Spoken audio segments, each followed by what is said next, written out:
Students welcome to the physio dose. So next topic है हमारा vitamin A. Okay, तो pathology की series शुरू हो चुकी है। आपको अगर किसी टॉपिक पे वीडियो चाहिए तो आप जरूर कमेंट सेक्शन में बताइए। तो शुरू करते हैं विटामिन ए। सो सबसे पहले हम यहाँ पर देखेंगे कि विटामिन ए हमें कैसे और कब मिलता है। ओके, तो विटामिन ए जिसका दूसरा नाम रेटिनॉल भी दिया गया है, ये फैट सॉल्युबल अल्कोहल होता है। ओके, अब ये हमारे डाई फॉर्म में हमें कैसे मिलेगा?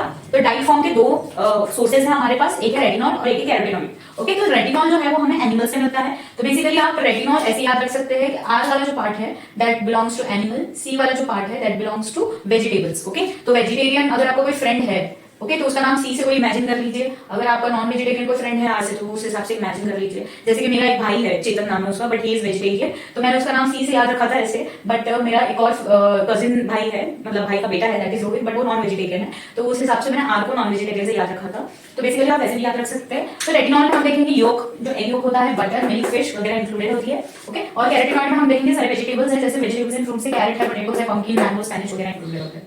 नेक्स्ट हम देखेंगे फिजियोलॉजिकल फंक्शन क्या होता है। तो फिजियोलॉजिकल फंक्शन बेसिकली ये रेटिनॉल काम क्या करता है, मतलब ये विटामिन तो हमारी बॉडी में आ गया, बट हमें पता ही नहीं है कि ये कहां जा रहा है। तो ये हमारे आई साइट, आई विजन को इंप्रूव करता है। बेसिकली आपने सुना ही होगा, जो आई के लिए लोग पालक खाते हैं, मेथी खाते हैं, लीफी वेजिटेबल ज्यादा खाते हैं, तो स्पेनिश वगैरह यहाँ पे इंक्लूडेड आ गए। तो अगर आपको लर्न नहीं भी हो रहा है तो आपकी कॉमन से जो आप यहाँ वहां से जो सुनते हो, वो नानी के नुस्खे, दादी के तरीके, मम्मी के नुस्खे, उस तरीके से आप याद भी रख सकते हो। ओके, सो नेक्स्ट हम देखते हैं फिजियोलॉजिकल फंक्शन। तो maintain normal vision is maintain normal vision. Come light में हमारे विजन को, जो हमारे जो अंदर प्यूपिल्स होते हैं वो डायलेट हो जाते हैं, वो प्रॉपर हो जाते हैं लाइट में। तो ये आपने फर्स्ट ईयर में फिजियोलॉजी का जो प्रैक्टिकल पार्ट है उसमें भी आपने सीखा होगा कैसे हम टेस्ट करते हैं। टॉर्च को यहाँ रखना है तो आपको प्यूपिल डायलेशन और वापस से नॉर्मल होना आपको दिख जाएगा। Okay, contraction and dilation.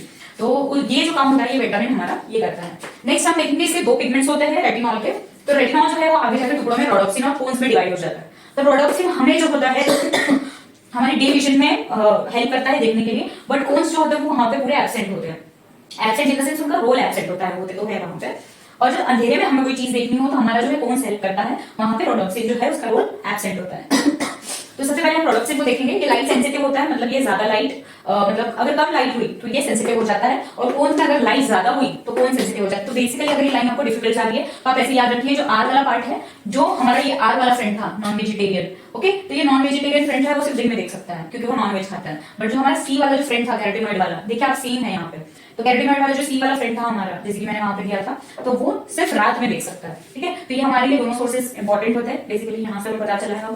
तो नेक्स्ट इंपॉर्टेंट पॉइंट पे आते हैं। तो इंपॉर्टेंट पॉइंट हमारा बेसिकली ये है कि हमारा रेटिनॉल का मेन रोल क्या होता है। तो ये तो रोल हमारा कॉमन हो गया। इसके अलावा क्या करता है? इसके अलावा सिंथेसाइज करता है ग्लाइकोप्रोटीन को।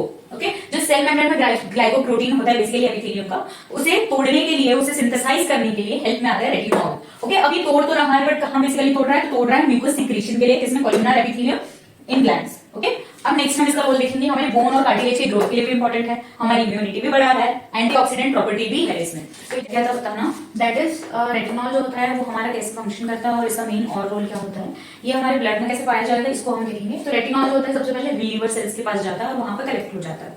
कलेक्ट होने के बाद वो सारे जो हमारे टिश्यूज है, पेरिफेरल टिश्यूज है, वहां पर डिस्ट्रीब्यूट हो जाता है। डिस्ट्रीब्यूट होने के बाद वो हमारे रेटिनॉल बाइंडिंग प्रोटीन एक होता है, वो प्रोटीन की चेन्स बन जाती है लाइक इस तरीके से, और ये यहाँ पे समझिए रेटिनॉल बाइंडिंग प्रोटीन है, ये रेटिनॉल बाइंडिंग प्रोटीन है। ओके, ये यहाँ पे जाके रेटिनॉल अटैच हो जाएगा और इनके अटैचमेंट से ये सारा ब्लड में हमें प्रेजेंट मिलता है। तो इस वजह से हम देख सकते हैं कि हमारा रेटिनॉल कैसे हमारे ब्लड में पाया जाएगा। ये ब्लड हमारी वेसल्स जो है वो हमारे आई तक लेके जाएगी और हमारे बॉडी को ये विटामिन प्रोवाइड करेगी। तो ये पूरा मैकेनिज्म है, आप अच्छे से देखी थी और वो कैसे काम करता है वो देखा था। अब हम देखेंगे कि इस पे हमें डिजीज क्या क्या हो सकती है। तो सबसे पहले हम देखेंगे कि हाइपरविटामिनोसिस होता है, जिसमें अगर विटामिन की क्वांटिटी, अब तक तो हमने सिर्फ कम की पढ़ी थी, अब हम पढ़ेंगे ज्यादा। अगर विटामिन की क्वांटिटी विटामिन ए की ज्यादा हो जाती है हमारी बॉडी में तो हमें क्या क्या प्रॉब्लम फेस करनी पड़ेगी। तो सबसे पहले लार्ज डोज जो होगा वो टॉक्सिक होगा हमारी बॉडी के लिए। ओके, तो टॉक्सिक किस कंडीशन में होगा? तो उसके दो पार्ट्स बनाए मैंने, एक्यूट टॉक्सिसिटी, सॉरी मैंने नहीं, हर्षमोल ने। ओके, एक्यूट टॉक्सिसिटी और नेक्स्ट इज क्रोनिक टॉक्सिसिटी। तो एक्यूट में हम देखेंगे कि माइनर कंडीशंस क्या होती है कि अगर सीमा से बाहर कोई भी चीज जाए तो वो हमारी बॉडी के लिए हमेशा हार्मफुल होती है, चाहे वो प्यार, नफरत या विटामिन सी क्यों ना हो। तो इसी तरीके से हम देखते हैं कि अगर थोड़ी सी सीमा के बाहर गई है, लिमिटेशंस के थोड़ा सा बाहर गया, दैट इज एक्यूट कंडीशन, और बहुत ज्यादा चला गया है, that is chronic condition.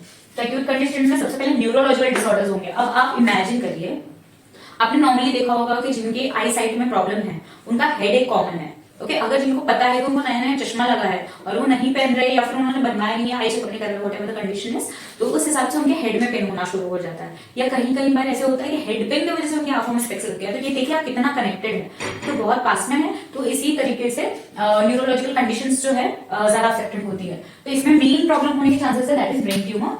Okay तो इसके सिम्टम्स क्या क्या होंगे? हेडेक होगा, वोमिटिंग हो सकती है, स्टूपर एंड पाल्पिलोडेमा। ये लास्ट में देखते हैं कि इस वर्ड्स का मीनिंग। सो बेसिकली स्टूपर का मीनिंग होता है कि किसी भी अनकॉन्शियस कंडीशन को रिप्रेजेंट करना, और पेपिलोडेमा इज एडिमा हो जाना हमारे पेपिलरी सेल्स में। ओके नेक्स्ट हम देखेंगे क्रोनिक टॉक्सिसिटी क्या होता है, जिसमें बहुत ज्यादा विटामिन ए की ये ग्रोथ हो चुकी है। तो इसमें भी न्यूरोलॉजिकल कंडीशंस को रखा है। इसमें माइग्रेन जैसी कंडीशंस भी होने के चांसेस है, जस्ट लाइक विजन से रिलेटेड इंट्राक्रेनियल प्रेशर बढ़ना।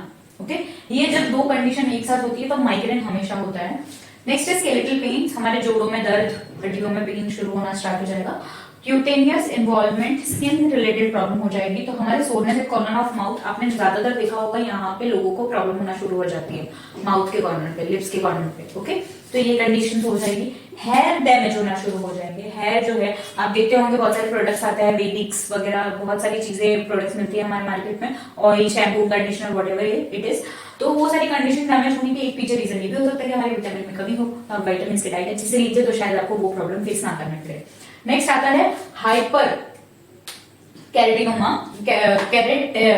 हाइपर कैरोटिनेमिया। इसमें क्या होगा? कैरोटिनेमिया मींस कैरोटीन जो है, बीटा कैरोटीन बेसिकली हमारा जो है वो बहुत ज्यादा अपटेक हो गया खाने से। तो ये खाने की वजह से हमारे अंदर डैमेजेस होने शुरू हो जाएंगे, जिसकी वजह से मेटाबॉलिज्म इरर हो जाएगा, इतना जल्दी बॉडी डाइजेस्ट नहीं कर पाएगा। इस वजह से बिलिरुबिन का लेवल, सारा सब उसका लेवल बहुत ज्यादा बढ़ जाएगा और वो सारी चीजों में दिखना शुरू हो जाएगा, जैसे स्किन, नेल्स, आई साइट और पाम एरिया में। ओके सो यहाँ पे विटामिन ए का टॉपिक खत्म होता है। अगले लेक्चर में देखेंगे हम अगला vitamin. So thank you so much guys for watching this video and all the best for your future.